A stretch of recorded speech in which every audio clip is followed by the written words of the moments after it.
Hello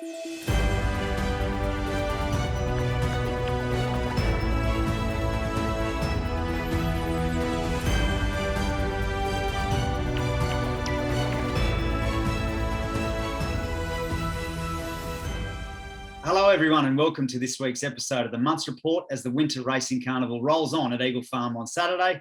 But before we get into that, we're lucky enough to be joined by another special guest this week in the one and only Glenn Boss. Welcome, Bossy. Great to have you here in Queensland, and well done on your winner for your old sparring partner yesterday with Pelisapan fighting out a tough win. Yeah, it was a good day for me. Obviously, my first winner for Chrissy and as a trainer and a jockey combination. So, it was a great day for me, that's for sure. Sure, and obviously you've had a lot of history with Chris, and obviously you could tell in your post-race interview that it did mean a little bit extra with that history that you share with Chris.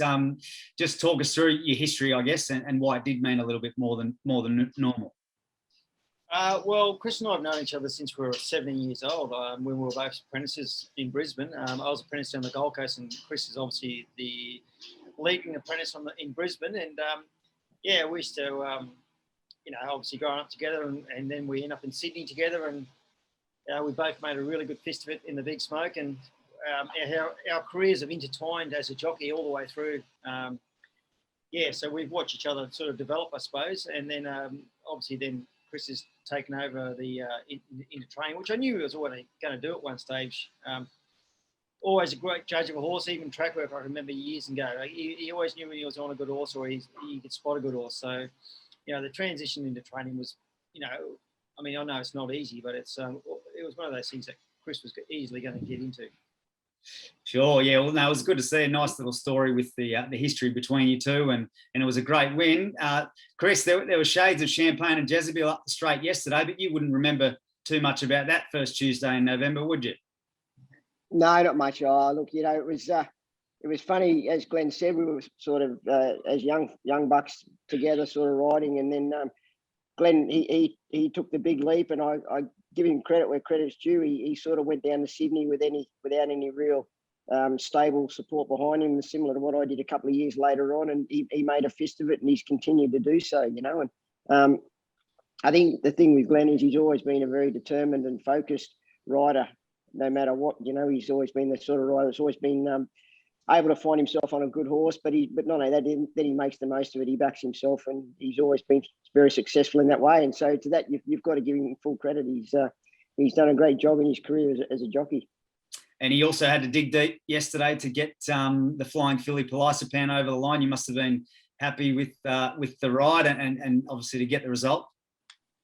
Oh, well, it was. I mean, I've been trying to get him a winner. I mean, I'd been able to give him a few rides, but I've been trying my best to try and find him a winner. And I thought yesterday we had a few good chances, and it was good to see Pelisapan stick her nose out and win the way she did on yesterday. She's a really good filly. I think she's going to probably go on to bigger and better things. But to get that out of the way yesterday was a good effort.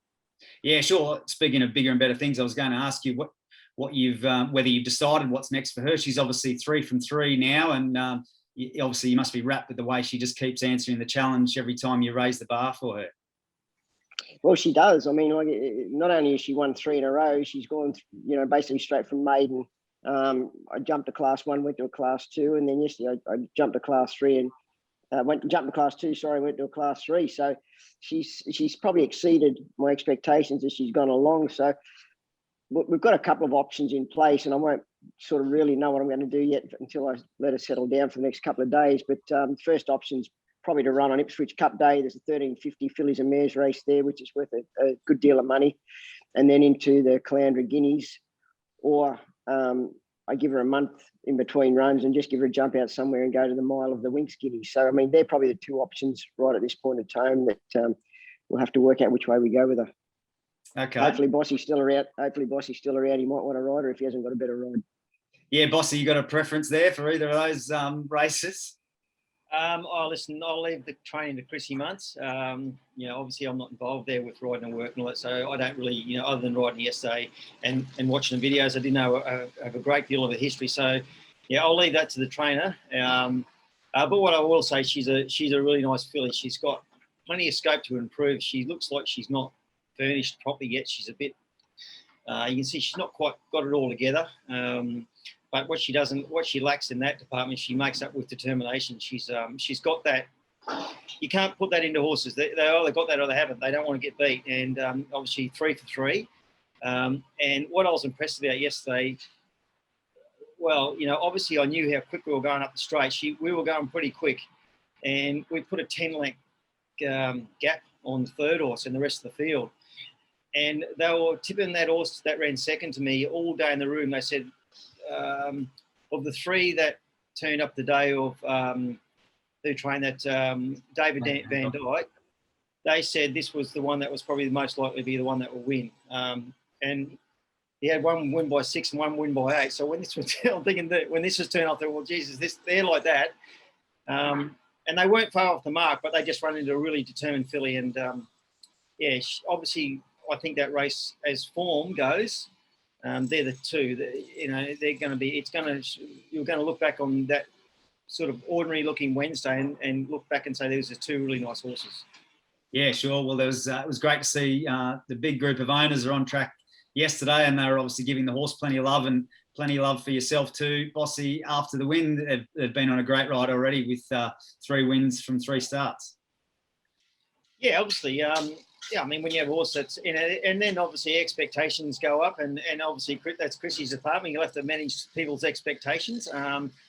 But listen, she's, like I said here before, she's a really good determined filly, and you can't put that in horses, that determination. You can train them a little bit and do your best to make sure that they turn them up and make them winners. But you get there on these extra ones that, when they get to that position in a race, they got that determination not to get beat. And she showed that, and she showed that in all of her races so far. So, I wish everyone all the best of luck, because they've got and she's by So You Think, and they're flying at the moment, and they just improve with age. If,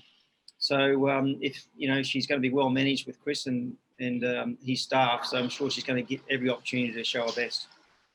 Yeah, sure. Well done on the ride. And speaking of management and training, obviously you've seen Chris wearing the trainer's hat for a number of years now, and since hanging up the riding boots. And what's the biggest change you've noticed in him or his approach?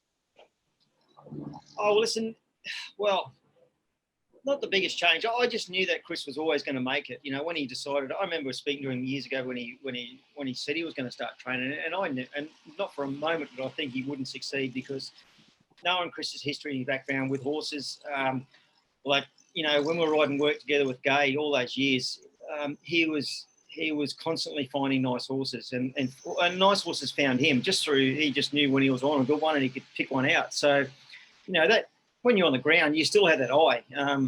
You don't ever lose that. So, and obviously starting to train, it was never going to be a short, quick process. It's you're looking at it when you start training. And for me, if I was to start, I'd be looking at a decade before I knew that I was going to get to a point where, it's a slow process, You've got to build up your team. You've got to have confidence in the team around you, and they've got to have confidence in you as well. So, Chris has always had that great work ethic.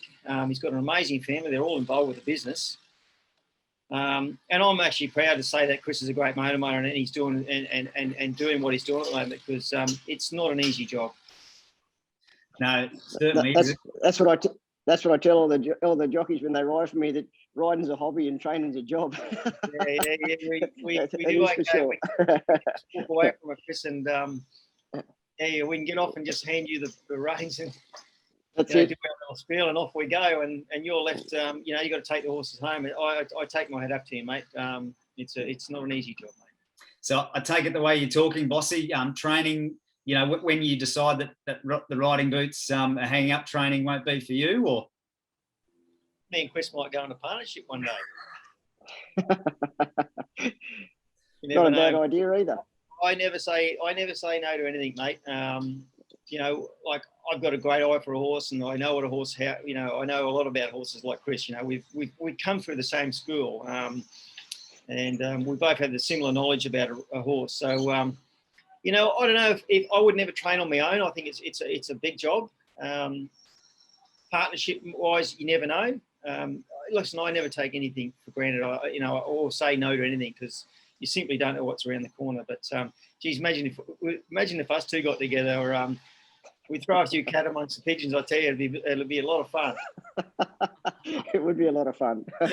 It'll be entertaining, that's for sure, Bossy. So Looking out there now, you just never know, right?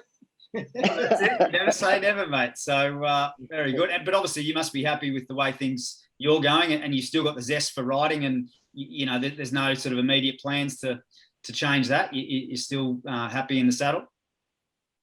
Oh well, I'm still competitive, and I've still got that urge to do it. You're a long time retired from this game, and you know, Mick Dittman told me many years ago, that he retired way too early, and it's his biggest regret. He thought he had 3 or 4 really good years left in him, and he sat down and told me that 6 or 7 years ago. He said, "Don't retire until you feel that you're ready to do it. Don't let people push you into retirement." And I've always sort of thought about that. I know that it's catching up, and I know that it's not far away, and I'm thinking about it more and more now than ever. But when I do think about it, I still think I've got plenty of good years left in me. Physically, I'm really good, and mentally, I'm still, I haven't lost that zest for it, and still got the nerve and all that stuff to do it, and I still got the nerve to compete at a really high level.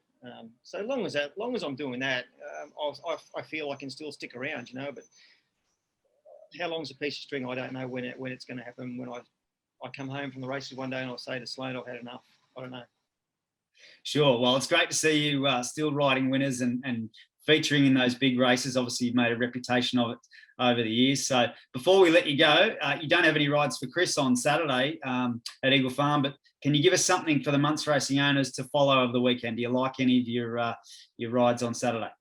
Yeah, I thought Boomtown Lass in the sprint race she goes super first up, and in the Lightning, I think she can win on the weekend. Probably my best ride. Okay, very good. Something for the owners out there. So well done for that, mate. Thanks for your time, and good luck for the rest of the carnival up until Stradbroke Day. No, thanks for your time, and well done, Chrissy. And hopefully we can link up in the next couple of years with do a bit more of this, because it was honestly I got a real thrill out of that yesterday, because I know we've been trying. I've had probably 10 rides for you. I've been trying to get one over the line for you, and to get it over the line on a nice filly like that I felt really, really good about yesterday. Thanks, mate. Yeah, no, pleasure. Good on you, mate. Glad you could ride a winner for me. Terrific. And I made Kathy happy as well. You did. My word, you did. Yeah, number one owner. She was very happy. Very good. All right. Thanks for your time, boss, and good luck for the carnival. Good luck, mate. Cheers. Thanks, mate. See you, pal. Bye, mate. Okay, Chris, well, let's get stuck into the preview, as there's a busy weekend ahead for the team, kicking off with the Sunshine Coast Friday twilight, afternoon, evening meeting. Race 2 gets us underway where 3-year-old filly Lazarette lines up. It's a cutest 3-year-old maiden plate over the 1,600 metres. She's second up here after finishing 7th on debut. You think she can improve on that first up appearance? Well, look, if she races to her work, she certainly can. She's quite a good worker, this filly. Got a lot of Zabeel about her. She's out of a Zabeel mare, and it just, to me, seems like she wants a bit of a trip. But she's quite a strong, precocious filly. I'm just hoping that tomorrow that Larry's able to put her in a more forward spot, hopefully, without having to get out of his ground too far. And if that's the case, she certainly wouldn't be the worst in the race. She'll hold her ground and could run a cheeky race for us at big odds. Okay, a bit of value there. Larry's also aboard the next runner, Miss Piper, who lines up in the cutest 2-year-old maiden plate over the 1,000 metres. She's third up here after going very close at Warwick last start. You think she can go one better here? Well, look, she's a good little galloper, this, but she's probably a bit all before her time. She's probably going to be 6 months away from seeing the best of her. She just does things a bit quick and gets herself a bit worked up. But her 2 starts this prep have been very good. She just needs to be switched off and relax and get a chance to breathe, and she finishes her race off quite well. So if she's fortunate enough to get the right sort of run just behind the speed and not pulling over race, she has a chance for sure. She can run time, and she's quite a good little galloper. Okay, we then move over to race 5, which is a maiden plate over the 1,200. Comments, who's a big chestnut for the BK Racing and Breeding team, has his first start for the stable. What are you expecting here from the rich enough big chestnut? Well, look, I think this horse is improving. He just keeps every time he gallops, he improves that a little bit more. I think he's probably going to get out over a bit of a journey, but he's a lovely big mover. And his 2 trials I thought have been quite respectable as well. So I think tomorrow I'd just like to see him running on. If he can run on and from back in the field and finish in the prize money, I think he's probably raced as well as I'd expect. And look, if he got the right run, he could win as well. But I just think that we'll be seeing him get back and hit the line. Okay, one to watch there. We then move over. The final runner on the Sunshine Coast program is One More Pino in a benchmark 58 handicap over the 1,000 metres. And he's first up here after a decent spell and won 2 races last preparation. So he did a good job for connections. Well, he did. And he's quite a good galloper, this guy. He's still, he's quite raw.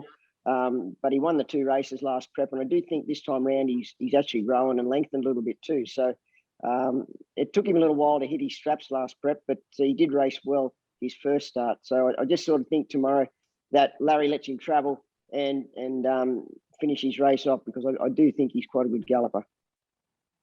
Okay, mate. Well, very good. That's the Sunshine Coast preview. Let's get into the preview for Oaks Day at Eagle Farm on Saturday, where 2 of the stable's big guns are stepping out. Let's welcome John Bird from Unibet to bring us all the latest prices and offers. Welcome, John. Another big weekend of racing at Eagle Farm on Saturday, and looks to be another open day of racing. For sure there, yes. The carnival's kicking in good. The horses come all around the country here, and it's good competitive racing. Sure is. Well, let's get into the preview. The first of the month's racing runners is Boom Sarah in the $200,000 Cutest Gold Jewel over the 1,200 metres. He was a good first up effort on an unsuitable wet track, Chris. I guess the key is probably on top of the ground. Is that the key to him here and his chances? I think it is, Adam. He's just a horse that's showing that he doesn't handle the wet whatsoever. So he's on top of the ground. He's got a good barrier and a good jockey. So I'm hopeful that we'll see a return to form tomorrow at Eagle Farm. Yeah, good to see him bounce back. He's obviously one of the stable favourites, and some big prize money on offer here for connections. Bertie, where's Boom Sarah placed in the market, and can the Unibet guys give us a special offer on him this week? All right. At the moment, Boom Sarah is $8 and $2.60 the place. Decided to give you a super place uplift this week. And at the moment, the price is $4 the place. Boom Sarah to run 1, 2, 3 this week. And that'll float with the price at the same time as well. So if you think you got a firm, get in now and get the $4. Very good. Well, that's juicy odds on offer there. And as you say, it does fluctuate with the price. So I think last week, the Phillies offer with Rhapsody Rose and Bedini's Girl actually drifted. So you got a better price. So as you say, depending on what people think, if they want to take up the offer, they can jump in early or leave it till closer to race time. The other feature race runner is Stampy, who lines up in the Group 2 $200,000 Morton Cup. It's a good race, this one, and good to see Stampy's finally drawn a suitable barrier in Gate 4, Chris, with Huey Bowman to ride.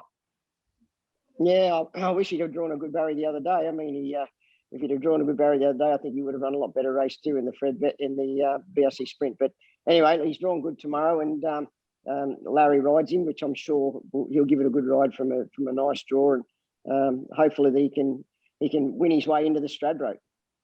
Yeah, so we're going to touch on that. Obviously, the door's still open, or it's still half ajar for him. Obviously, he has to run well and win the Morton Cup to get in. But there was an updated order of entry released during the week, and he's currently 27th in the order of entry. Yeah, look, he's the reality is he's probably got to win tomorrow, and to be a genuine Stradbroke hope, he'd have to win tomorrow anyway. So there's no use kidding ourselves. If he can't win, he probably couldn't win a Stradbroke and probably shouldn't be in the race. So it'll be interesting to see how he goes on Saturday. I'm sure he'll do us very proud. Yeah, well, he always does. And Bertie, where's he sitting in the market? He's obviously, it's a similar sort of form race to that last race where he didn't have any luck from the wide draw. Yes, this week he's $11 and $3 in his Saturday race. For the Stradbroke, he's $126 and $31, and 27th in order. They start 18. So yes, he needs a good half a dozen to 10 horses to fall away if he doesn't win on Saturday. Okay, sure. Yeah, I think it's 18 and 5 emergencies in it. So isn't it? So Anyway, let's hope give him strength on Saturday, Stampy, and see how he goes from there. So before we let you go, John, just to reiterate, so the offer on Boomsara is $4 for the place currently, and people will just find that in the vault section. Correct. Yes, that's it there. Boomsara to run a place. Very good. Well, sounds like a good offer. Thanks for that, John, and we'll speak to you next week. All right, boys. Thanks very much and good luck. Thanks, Bertie. Okay, Chris, well, elsewhere across the weekend, looks like there's one runner headed down to the Gold Coast on Saturday in the shape of Widespread. He's second up here, and he's had some time between runs for this race, which is a Class 6 handicap over the 1,100 metres. Yeah, well, look, he's done nothing but draw bad barriers, Widespread, since his last start, and so we just have him running for those reasons. But I just he hasn't drawn ideally there on Saturday, but he's got to a stage where he has to run. So it's a very hard race. He's out of his grade, and it's a very hard race. But look, I think if he gets to his best sort of form and the track's not too bad, he won't disgrace himself. He'll be getting home pretty well. Okay, and you're happy with his trials sort of in between runs? Yeah, he had a bit of a blowout there just to keep him up to the mark, and he did enough. He did what I wanted to do. So he's a sort of horse, he just does enough and leaves it till race day. Okay, very good. The final runner on the program is Sunday at Ipswich, where Valley of Dreams looks to build on her winning form in the Class 3 plate over the 1666 for Larry Cassidy. How's she come through her win last start? Yeah, really well. I'd love to have found a Metro midweek for her. I think she's up to that sort of grade. She's going really well. So obviously there's one in the race of John Symes and Sheila Laxton. So you think it goes very well, but look, she's going to get the right run from a good draw. Larry knows her well, so hence the reason we've decided to go that way with her. Okay, well, fingers crossed she can keep up her winning form for the Hancock's Bloodstock team. That's the wrap for the week, mate. So good luck to yourself and connections over the weekend. Good on you, Adam. Thanks, mate.